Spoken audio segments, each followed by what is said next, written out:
Good morning, everybody. You know what's the best part about being up here?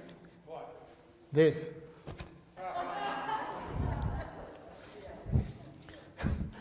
No, seriously, I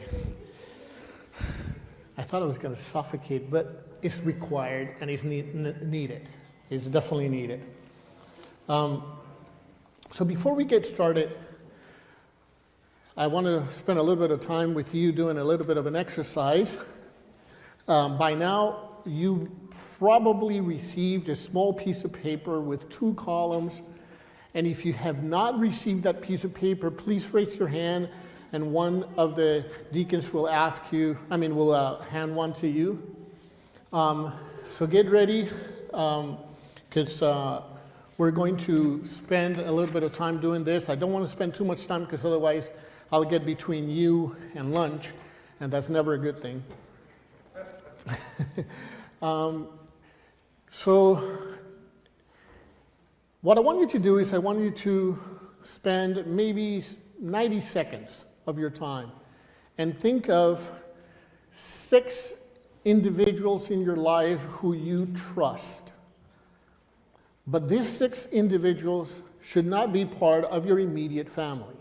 You know, not your mom, your dad, your kids, your brother, your sister, right? These are individuals who, when things get tough, or when you want to celebrate, or when you want to give them the responsibility to help with something, you said, these are the 6 people that I can depend on. Write their names or their initials down on the left column of the paper. So go ahead and do that, and I'll give you, maybe a minute and a half to do that. If they are really trusted, they should be a top of mind. So let's do that. 6 people that you trust that are not in your immediate family.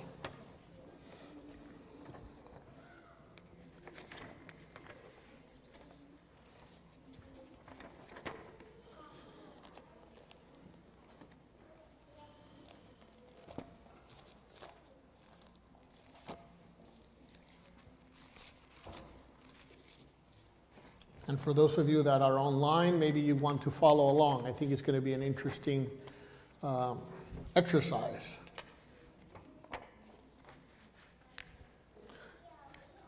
Okay, does anybody need any more time? Okay, maybe another 30 seconds, and then we'll continue.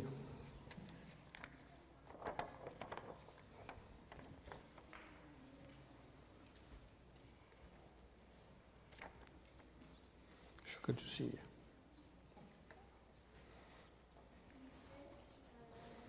Okay. So this should look like the form that you received. And what I want you to do next is I'm going to show you some individual dimensions or characteristics, and I want you to place a mark, an X, a checkbox on the column on the right for the characteristics or dimension of the individuals on that list that match yours. Let me give you an example. If I said male, and you happen to be a male, you're going to put a checkbox or an X right next on the column to the right. You're going to put that mark on every name that happens to be the name of one of your closest friends that is a male. And the same thing applies if you happen to be a female, right? If I say female and you happen to be a female, you look at your list, and if in your list you have a female, you put an X or a check mark, right? So like if I said, male and it's Matthew, well, I'm a male, so I put an X right next to Matthew, right? Does that make sense? Okay, so let's get started. So here comes the first one.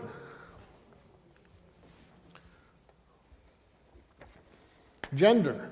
If you're a female and your friend in the list happens to be female, then that person gets an X or a checkbox. Okay? And that's for every person on the list, right? Not just one, but every person that happens to be female or male, depends on who you are, you'll do that. Here's another one, age. Now, this one will fudge a little bit.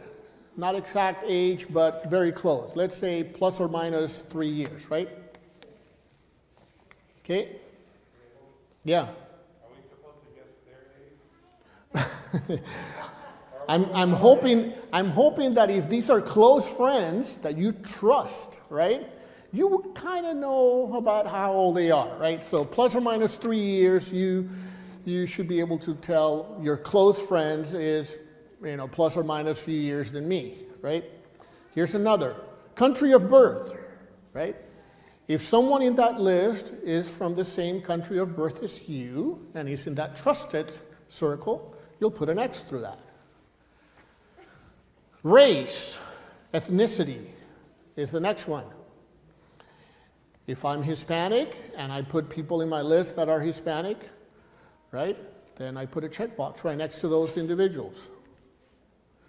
Native language. I speak Spanish, so if I put people in my list that speak Spanish as well, then I'll do the same on those names, right? Professional background is another one. I happen to be an engineer. How many of people in my list are engineers? Or I happen to be a technical person. How many people in my list happen to be technical? If you're a nurse, how many people happen to be in the medical field? Doctors, nurses, so on. Accent. What about accent? Hey, you're from the South. I'm from the Caribbean, England. Any other accent. Religion. What about religion? I'm an Adventist. Are my friends in that circle Adventists? Income level. They kind of drive similar cars than I do. They kind of live in the same neighborhood I do. They work for the same similar kind of company. I don't know how much money they make, but we're kind of there. Political party affiliation. They're trusted. Hopefully you know. Okay. Are we done? Anybody needs an extra second or two? Now, what are some of the observations that you have been able to gather from your own list? Anything that strikes you as interesting about your list? Or anything surprising? Anybody interested in sharing what their list shows? One thing that I'm going to tell you is that more than likely, if you look at your list closely, you will discover that the list of your 6 trusted friends show very minimal diversity from you. For most of you, your inner circle includes people with characteristics and backgrounds similar to your own. Is that true 100% of the time? No. But in most instances it is. First, let me tell you that this tendency or preference for people like ourselves, can I get the mic down just a smidge? Thanks. This tendency or preference for people like ourselves is called affinity or in-group bias. It's a scientific name. It actually has been well researched for many, many years. And more than likely what you'll discover from your list is that the majority of the people in your list fall somewhere to the right or to the left of that middle line in the bell curve that you see up above. And later on, if you ever want to, you can do a plotting on that if you're mathematically inclined or statistically inclined, and you'll discover that that tends to be most of the time true when you look at a broader population. Right? Some will be definitely more than you one way or the other, probably more than you in certain characteristics. Others might be definitely less than you, but you will probably find that the majority of the people fall right down the middle or mostly to the left of the curve. Right? And this has been proven over and over and over again. It's scientifically proven that that's just the way we tend to operate. And there's nothing wrong with that. I'm just simply stating the fact, right? Now, this preference for people like ourselves is largely instinctive and for the most part unconscious. There's no specific conscious bias towards being or having friends that look like us, think like us, or have a lot of affinity with our stuff, right? The way we think. But affinity bias manifests not only as a preference in in-group members, but it may also manifest itself in other ways when we actually take a negative approach to those people that don't fit the mold of our group. For example, like withholding praise when someone does a good job, but they just kind of don't fit our group. They're not part of our in-crowd. Now, as you consider your own list, and again, we're not sharing, so this is just for you to think about, but as you consider your own list of trusted friends, what are the implications of your preferred list within the context of the role that each one of us have in the church? And I'm going to repeat that again. As you look at your list, what are the implications of what's in that list and the role that you and I play within the church? If our natural tendencies are preference of people like ourselves with similar background, race, culture, language, belief systems, political affiliation, and more, and those same natural tendencies sometimes manifest themselves as evidence that our tendency towards those that do not fit the pattern of those within our preference circles, what are the implications for you as a member of the Church of God? What are the implications for those individuals who we meet who are seeking God, yet do not have similar characteristics as those that we prefer? What about those individuals that we are called to bring to the feet of Jesus, yet do not have many of the preferred characteristics that we hold so dearly? Within the context of work or our professional lives, as leaders, when we assign responsibilities for a high-profile piece of work, who do we give the work to, or who do we give the responsibility to? And I suggest that we will likely offer opportunities to those individuals whom we trust the most. And again, this is not pointing fingers at anybody. This is simply stating statistical facts that have been proven many times. And we don't want to take it as good or bad. It's simply the way that we humans are wired. But we want to understand the context of those behaviors within the context of our role in church. So, what are the implications for those individuals, right? When we as professionals tend to give favors to those that are our friends, those that look like us, those that think like us, those that have the same leadership styles at work, we tend to create, copycat leadership, right? And that's why many times you see that when one boss leaves and the next one comes over, they kind of look alike. They have similar mannerisms. They even think alike, right? And that happens quite often, especially in very large corporations. And although we believe that we're making objective assessments of merit and treating people fairly, this hidden preference for people like ourselves can cause us to support and engage of some people over others without us even knowing that we're doing that. And these affinity biases, as they're called, happen to us all the time. And if you don't believe me, all we have to do is really look at the explosive controversy that is actually still taking place in this country and around the world concerning equality, equity, inclusion, and it's happening, right? Where dimensions such as believing God, political affiliation, culture, race, country of origin, and many others are actually used as weapons to create a wall or a barrier between otherwise ordinary humans. all of which are made of flesh and bones, all of which breathe the same air, all of which were made by the same God, and all of us were made in his image and his likeness. Now, on November 1st, I guess it's down. On November 1st, Kamala Harris posted a video, and I just want to show this video really quick. It's very short. I apologize for... So there's a big difference between equality and equity.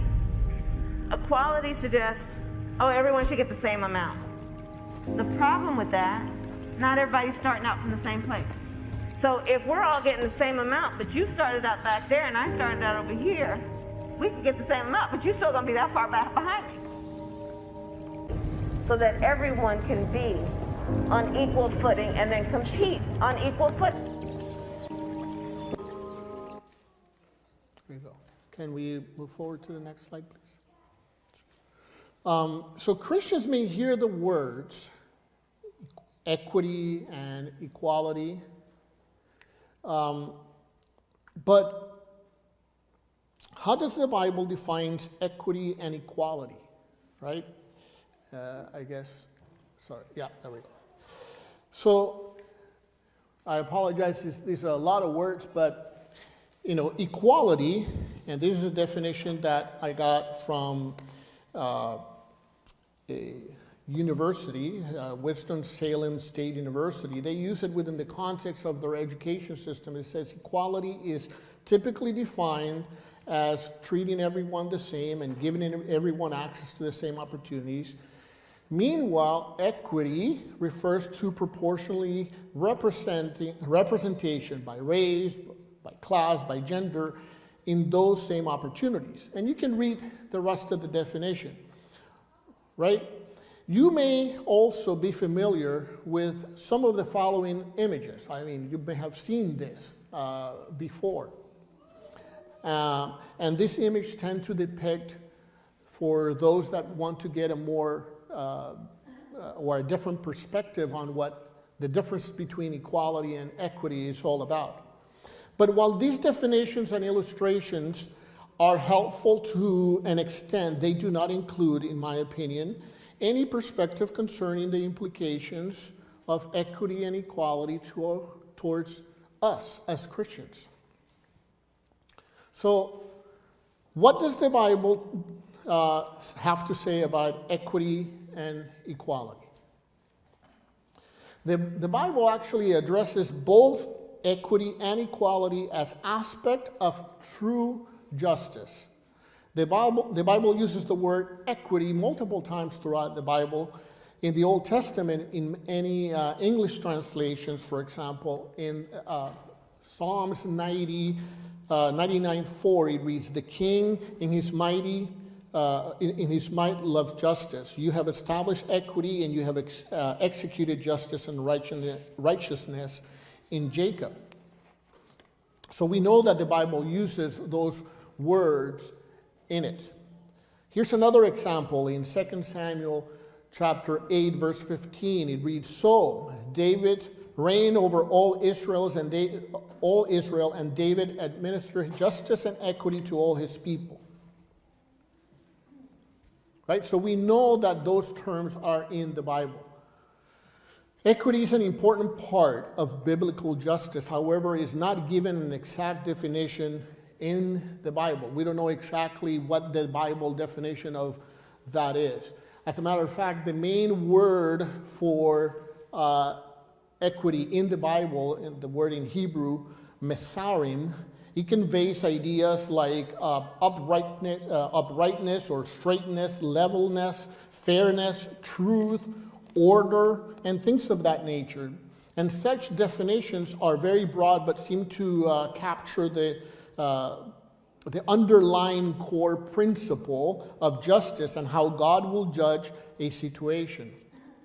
There's a Christian author from this institution called the Blue Letter Bible who defines equity as the spirit of the law behind the letter, and justice is the application of the spirit of equity. In other words, equity looks towards what law was intended to do and seeks to judge on that basis and not judge solely basis on what the letter of the law actually says. Now, the word equity also appears several times throughout the Bible. The word equality. The word equality also appears several times throughout the Bible. It can signify equal amounts, like in the case of Exodus 30:34 or Ezekiel, right? It talks about equal amounts of things. So that's one definition that of the word equality that we see in the Bible. Another one is about being the same. And we see that in Leviticus 19, verses 35 and 36, and a few other verses. So it stands for things like, being equal in weight or used in the trade of buying and selling merchandise. It also talks about being the same laws, right? So it uses the word equality within the context of having the law being applied equally or in the same way to everybody. We see that in the book of Leviticus, chapter 24. And also is used, the word equality is also used in the Bible when comparing quantitative attributes between people or things like beauty, two things that are beautiful, two things that look the same or feel the same. Isaiah and Ezekiel and Philippians, these are some examples of where the Bible used the word equality within that context, right? But what's interesting is that throughout the Bible, the principle of equality is plainly seen in many other aspects, especially around equality with one another. Equality with one another. Number one, we were all created in God's image. We were all created in God's image. And if you read Genesis 1:26 and 27, he says, and God created man, right? And he also says that he created man and women, or male and female. And if we were created man and female and in God's image, we are the same in God's eyes. Number two, in the exact same way, or equality, we're all sinners. So first, we were all created in God's image. Now, we're all sinners. Whether I'm a murderer, or whether I just steal 5 cents from my mom's purse, sin. There is no sense that one is bigger than the other. We're all sinners. We have all fallen short from the glory of God, and that's what Romans 3:23 says. And number three, because we all have sinned, we all need to be redeemed. So within the context of equality, or the definition of equality, these are three very striking points that I want to pursue today. We're all created by God in the same way, male and female. We all sin and have fallen short of the glory of God. And number three, because we all have sinned, we all need to be redeemed. Okay? But where does this inequity, or lack of equality, or lack of equity comes from? An important underlying assumption that we probably heard on Kamala Harris' video is that inequities are the result of injustices, she calls it, on equal treatment. That was the point of her video, right? And these were past and present injustices. which is why she said that she would strive towards equity and equality of outcomes so that we all, and at the end she said, we all end up in the same place. That's what she said.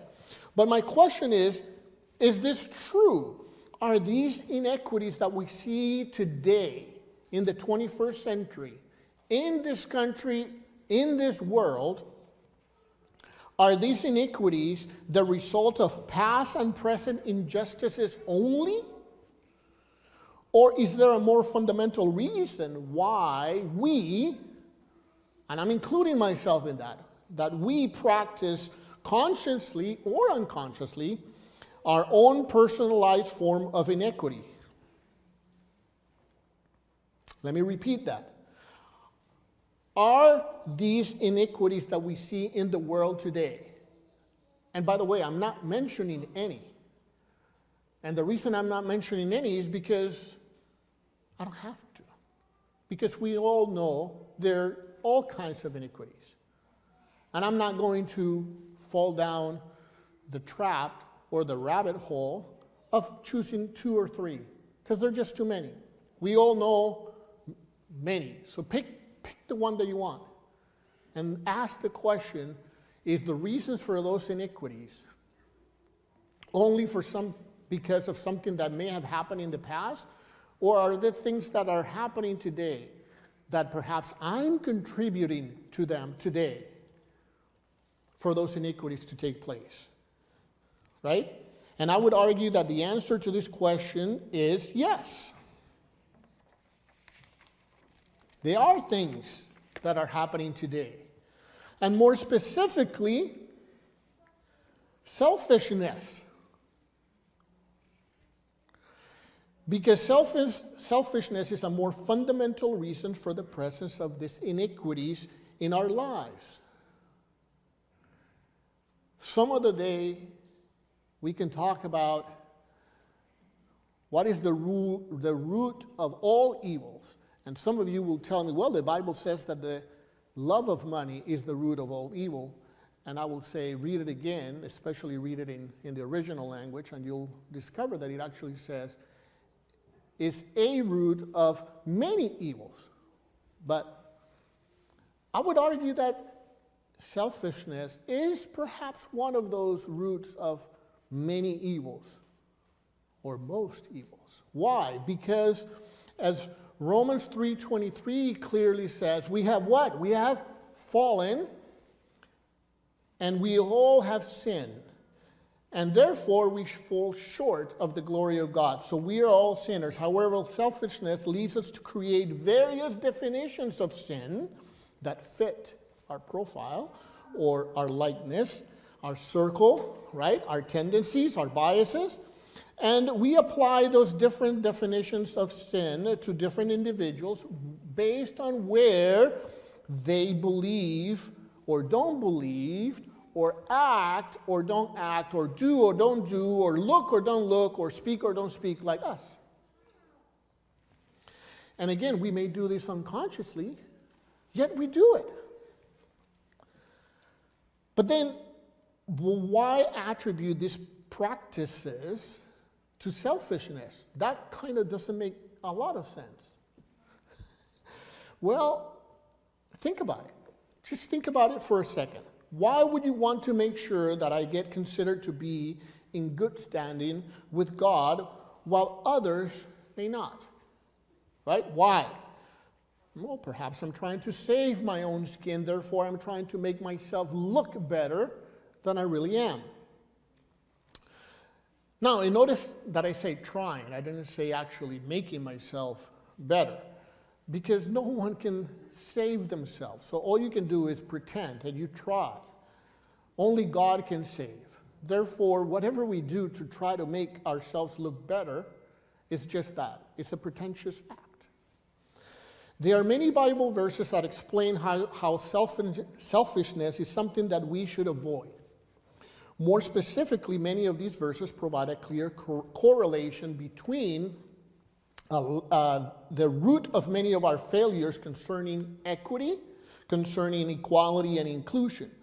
First, selfishness entails having a high sense of self. Complete and utter pride and a high degree of interest for oneself and oneself only and first, right? It is the opposite of humility and selfishness, selflessness. Self-interest in who we are and self-interest in our family background, in our accomplishments, in any positions that we have, in kind of how much money do we have in the bank, what kind of car do we drive, etc., etc.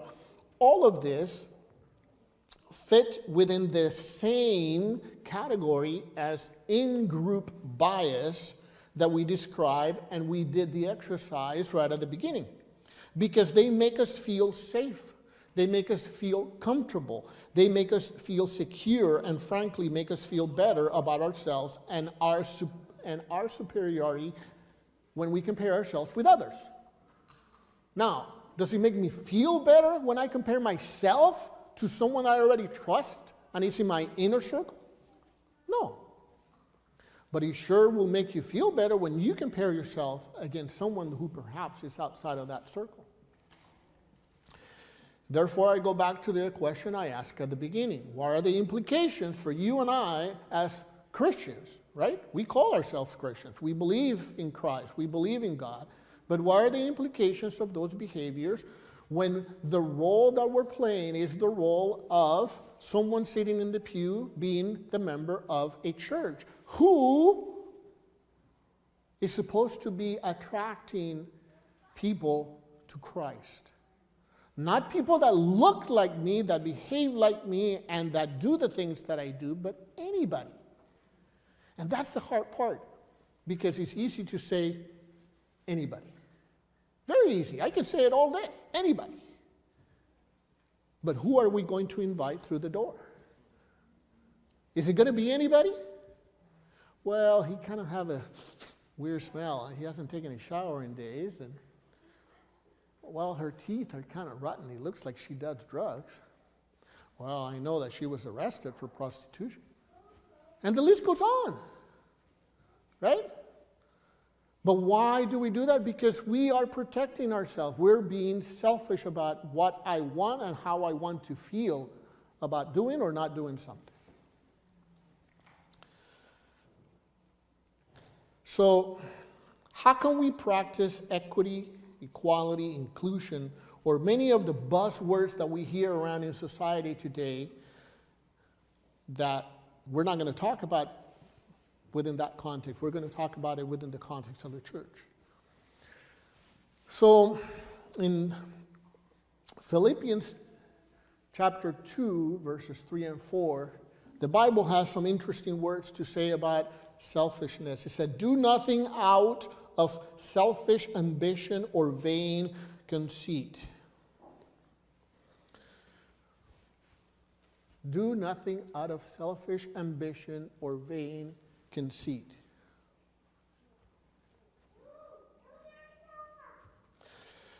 We should go home. I think we should just go home. We have already failed. Because there's really not very many things in life that I do that are not out of self-interest.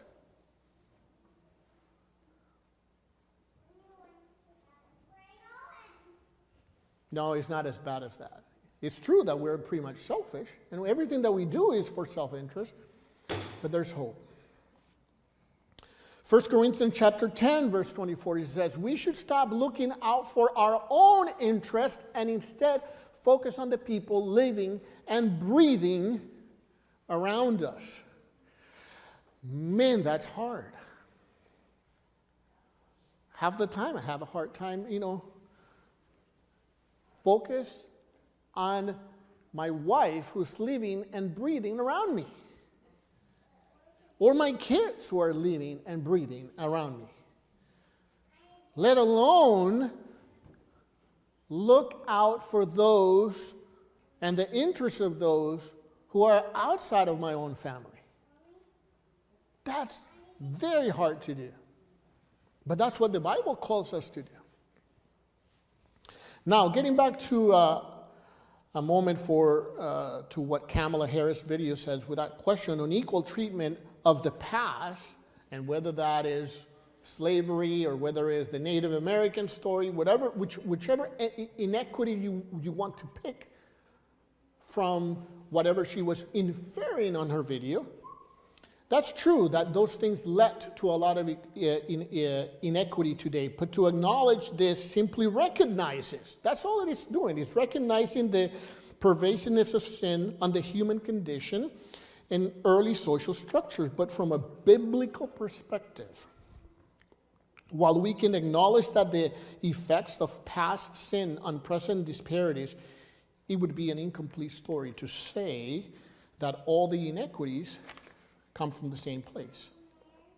The truth is that selfishness is in our very present is what tends to define our own realities. And the reality of many of those around us, which by the way, looks more like this.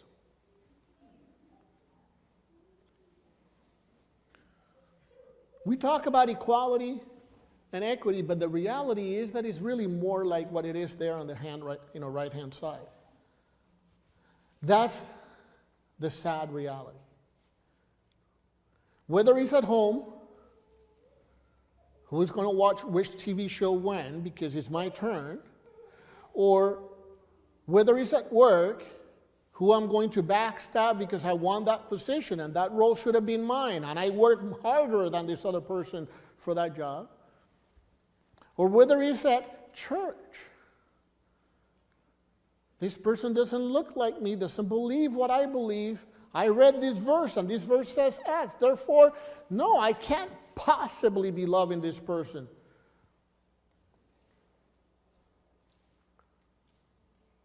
That's reality. But the question is, how do we break that cycle? And before I get booted out, because I'm cutting into your lunch hour, let's see if we can finish this really quick. How do we break the cycle of inequity in our lives? Number one, acknowledge equality in God. And we touch on that, right? We were all created the same. We all sin and we all need redemption. Love the sinner. Man, that is so hard to do. Very easy to say. Very easy to say. Very difficult to do. Hate the sin. But how do you hate the sin and love the sinner? And if you think that's easy, it's not. Practice empathy and claim liberty. What does the Bible have to say about those things? Number one, how do you break the cycle? Number one, acknowledge our equality in God.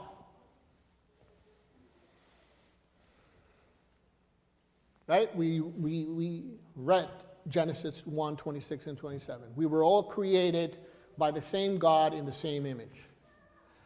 We're all sinners. We're all the same. We are all the same. Yeah, I'm shorter and have some extra pounds. Someone else is taller, has a different skin color. Eyes look different, hair looks different. Well, I don't have much of it, but anyway. But when God looks at us, we are the same. Love the sinner. Again, very difficult to do. Why? Remember the exercise we did at the very beginning. It's almost like if it's ingrained in us, if they don't look kind of like us, if they don't behave like us, if they don't like the same kind of music, if they don't go to the same church, I'm not really sure. But we need to love the sinner. Even though when that sinner is out there and it has nothing to, we have nothing to compare ourselves, with them. God demonstrated his own love for us that while we were yet sinners, he died for us. Does he say he died for the Seventh-day Adventists? Did he die for Abel, Cruz? Did he die for Gladys? Did he die for Corey? He died for everybody. Everybody. For God so loved the world, and if you don't remember anything, he loved the world so much that he actually did the ultimate thing. He gave his only son to die for our sins. Love the sinner. I don't often quote Mrs. White, but she has some daggers. And they're good ones. Those who are forward in accusing others, look at this guy, he's a drunk. Look at her, she's like sleeping around.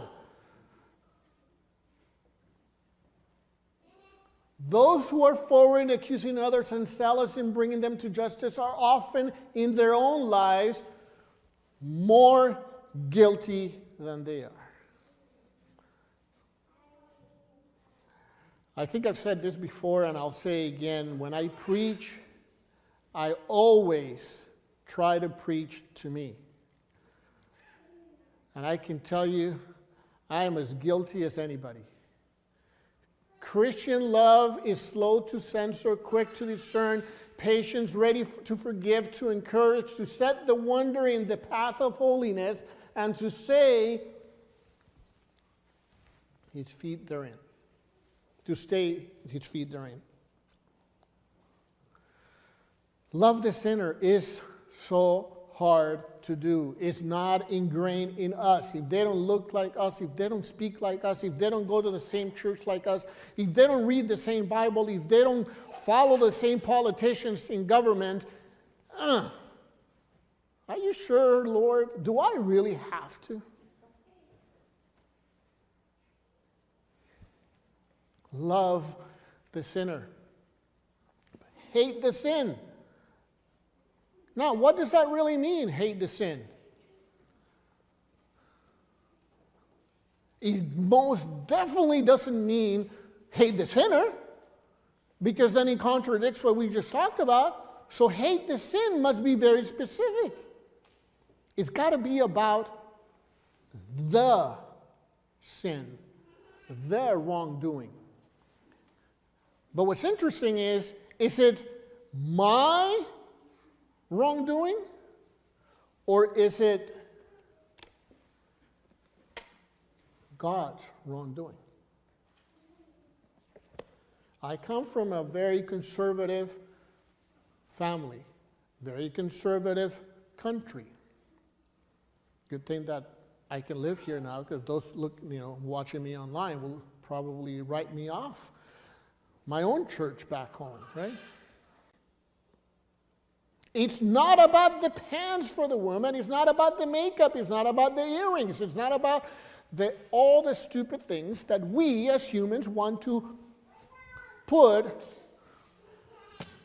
in the Bible.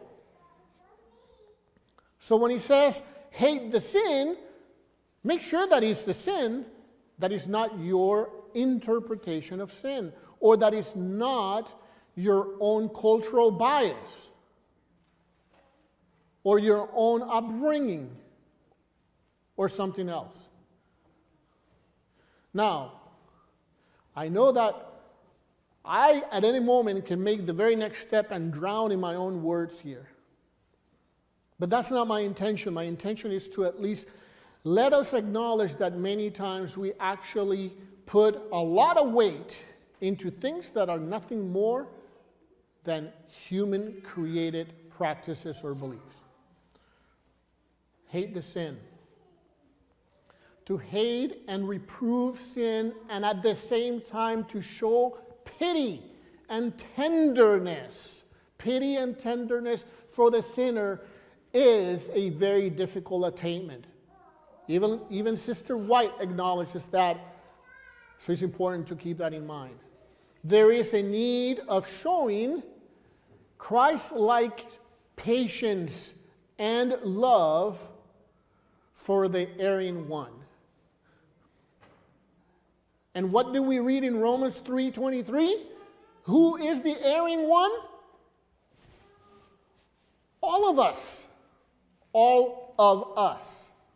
Therefore, we all need to have and need to show Christ-like patience and love for one another.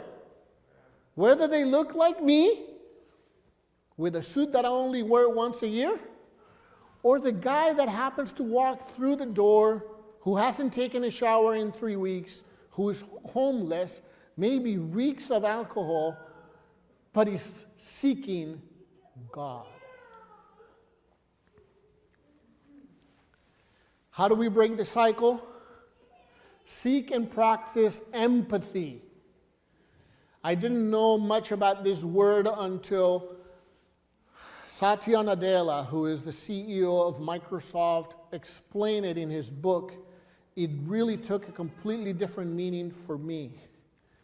I'm not going to talk about what Satya had to say, but it really made an impact on my life. Rejoice with those who rejoice. Weep with those who weep. Be kind to one another, compassionate, forgiving one another, just as God in Christ also forgave you. You have heard it in so many other ways. Walk in their shoes. Wear their pants. Whatever expression you may have heard. Practice empathy. In everything, treat others as you would want to be treated. And that's so hard to do, and my wife knows this. So hard to do. But how do we break the cycle? Claim your liberty from sin after all that. Why? Because sin is going to keep us down thinking what I said earlier. Oh, might as well go home, right? That's what I said earlier.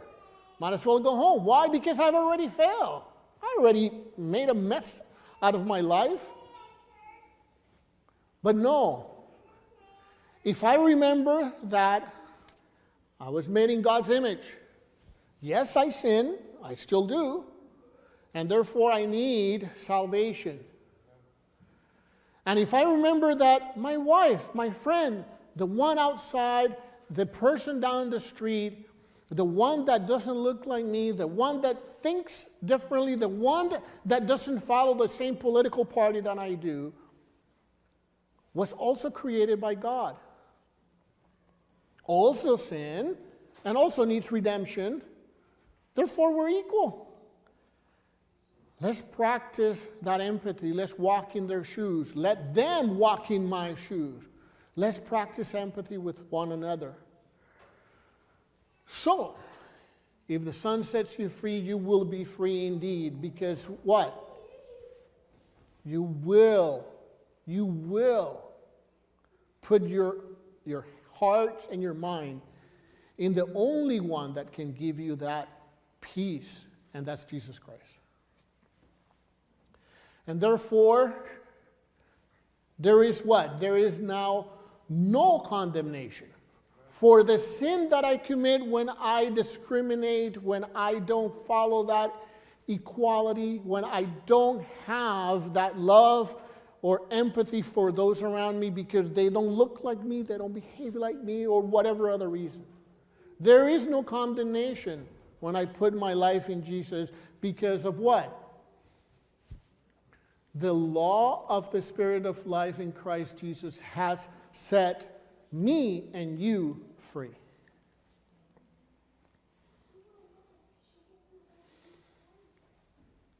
How do we break the cycle? Acknowledge we're all the same in God's eyes. And treat each other as such. We are the same. Love the sinner, not only those in your circle. The sinner is all of us, or the sinner, we are all of them. Number 3, hate the sin. Make the difference. Don't hate the sinner, just the sin. Practice empathy. May God help us break that cycle of inequity today. that cycle that comes from selfishness, because I want to do what's best for me. And I want to do it with the people that look, think, and behave like me. May God bless you.